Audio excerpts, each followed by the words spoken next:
Good morning mga kapits. Bali ngayong araw nito, try natin dito sa binaon natin na 7.8 meters na 2x3 na box. Sinemento namin yan kasi mostly yan treasure nasa semento. So kung naalala nyo, ito may bahay dyan dati, tinagal na. Nandun na sa baba yung pinakakubo. So ito yung area. Yan. Gusto ko para malaman natin yung accuracy ba. Yung kung ilang percent, kung saan siya mahina, kung saan siya malakas. Yan. So, gagawin natin, uunahin natin yung 3D scanning. Tapos mamaya, yung live scanning. Sunod, yung sound smooth or audio scanning. So, gagawin natin ngayon. Power on natin ang machine.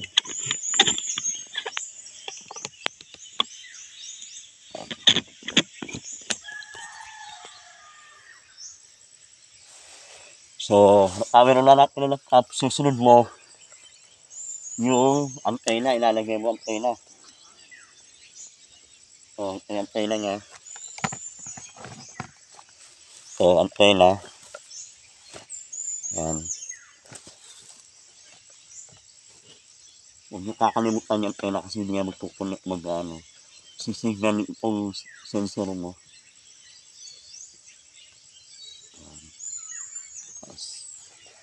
Meron na machine sa likod. Yan. Yan, mag-loading siya. Yan.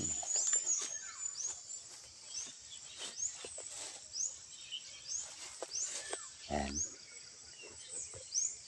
So, pag i-power on mo ito, pag i-on mo yan, iinaw yung sa dito sa may ano natin. Ito, iinaw yan. Panoorin nyo. Power on ko. Turo ko na rin paano gumamit. O, yun, uminaw na. So, gagawin natin, ay kukonect natin yung dalawa. Problema, maano yung araw dito. Pero, ang importante, makita na natin yung ano dito. Kung tamaan nyo ba yung box. Yan. Gaganon ko. Puta ba? Ano? Mahina.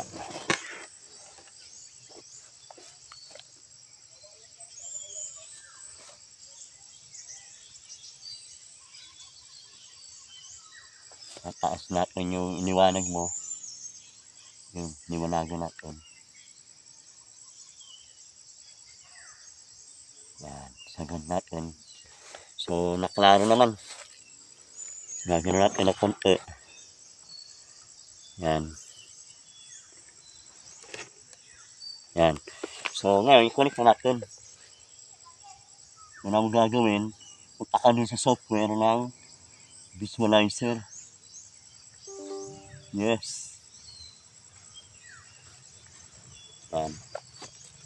Yun natin yung dalawa. Ngayon, pag i-connect na natin dito. Panoorin nyo natin kung gumagalaw na COM6 sa gamit ko, tsaka parallel. Okay mo lang siya. Yan. Pag pumula yan, okay na. So, gawin natin, dito ka naman sa machine. I-click mo na yan down, taka doon sa 3D scanning.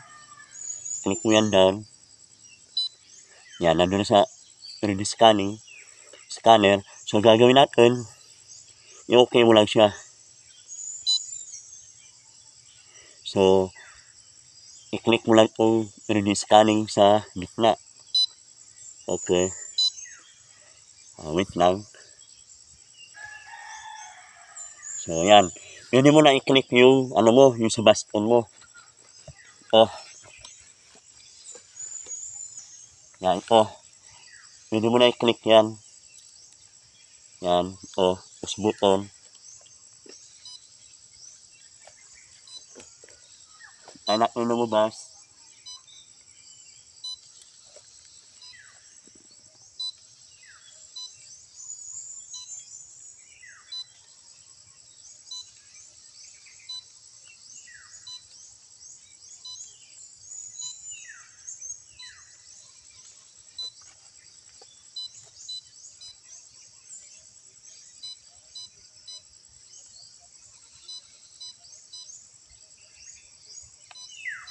Yan, lumabas na. So, try natin siya dito. Yan. Gagawin ko, parallel. Yan. Buhok. Pindot. Pindot.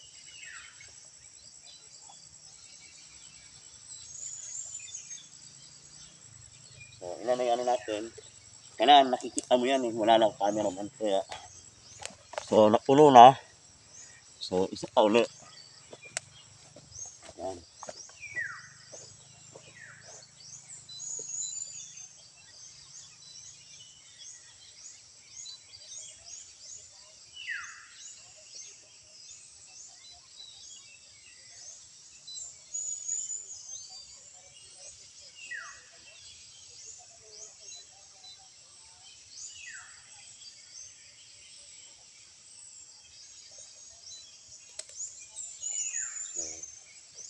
Ano na.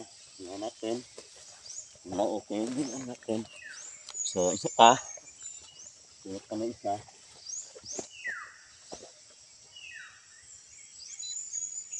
Yan. Yan naman.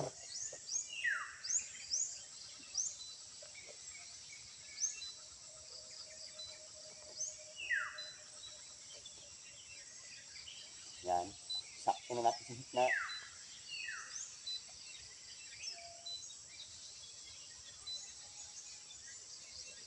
Yan. So, ngayon, tingnan natin kung napuno.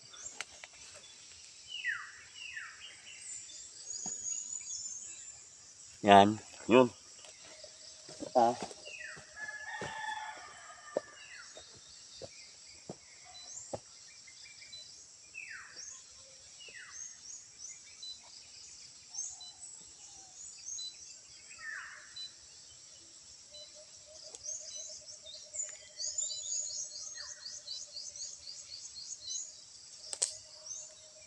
Okay. So, nakatatlong biyahe na tayo. Yan. So, yan na lang.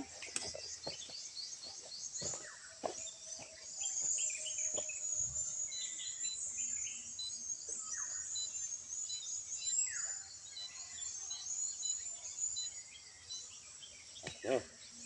So, ito na. Yan. Ganyan na makita mo, pag-scan ka. So, gagawin natin. Pag di siya natapos, okay lang yan. So, gagawin natin. Yung po muna to. Para di siya malubat. Yan. So, sa ngayon, respect natin itong isa. I-close mo itong red. Yan. Tapos, i-save natin. Ayusin mo to. Punta ka lang dito. Yan. So, yan na. Naayos mo na. Yung isa naman, yung tawag dyan, side view. Ito. Ito naman isa. I-click mo na isa dito. Punta ka dito. Napakadali gamitin sa mga baguhan na ito. So, ngayon na okay na. I-save ko na. I-click mo lang dito. Isang click mo yan. Yan. Yes. Lagay ko testing area 1. Okay. Bali dalawa yan. Isa pa. Testing area 1. Okay, save. So, okay na. Nasave na natin. So, gagawin mo, i-cancel mo to. Kasi pag in-okay ko yan, ibig sabihin, mawawala yan. Pero, na-save mo na. I-re-scan tayo ulit. Eh, ngayon, ito na kung na-save natin. Cancel mo lang yan. Punta sa folder na yellow. Click mo yan. No. Ayun, testing area natin. Hanapin natin dito. Ayun. Testing area 1. Open. So, ngayon, ito na yung final ano natin, result. So, yung nakagandaan mga boss, mga sir, oras na gumamit kayo ng ganito, tapos sa area, isa lang tinamaan mo, napakaganda niya. Pag maraming pula, lumalabas mga orange, gagawin mo, i-timing mo sa panahon. Ngayon kasi ang oras natin is mag-8. Ito pinaka-the best mag-scan. 6 to 8 hanggang 9. Pero kayo na mainit, sobrang init, wag na. Kasi madidistract yung sensor natin. So gagawin ko, lalagyan ko ng kulay. Isa. I-click ko na ng isa. Yan. Tapos, apply mo ng interpolate.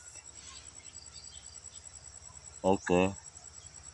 Tapos, lagyan mo na ayusin ko ito ulit kasi nabago siya. Yan. Ito ulit.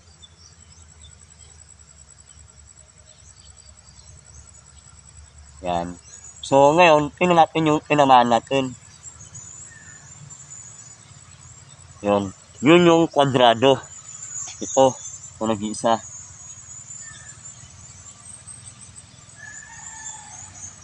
Yan.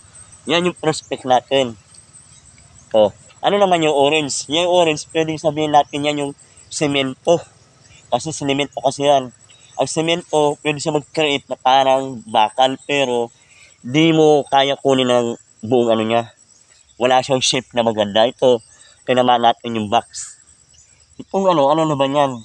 Pwedeng sabihin natin, yan na yung tubig sa ilalim. Kasi sa baba. Yan yung ano natin. Alisin ko yung ano para makita. Yan. Ito guys. Yung kwadrado na yan, yan yung prospect area natin. Yan. Kung ano naman, pwedeng yan yung pinakabahay ng tubig.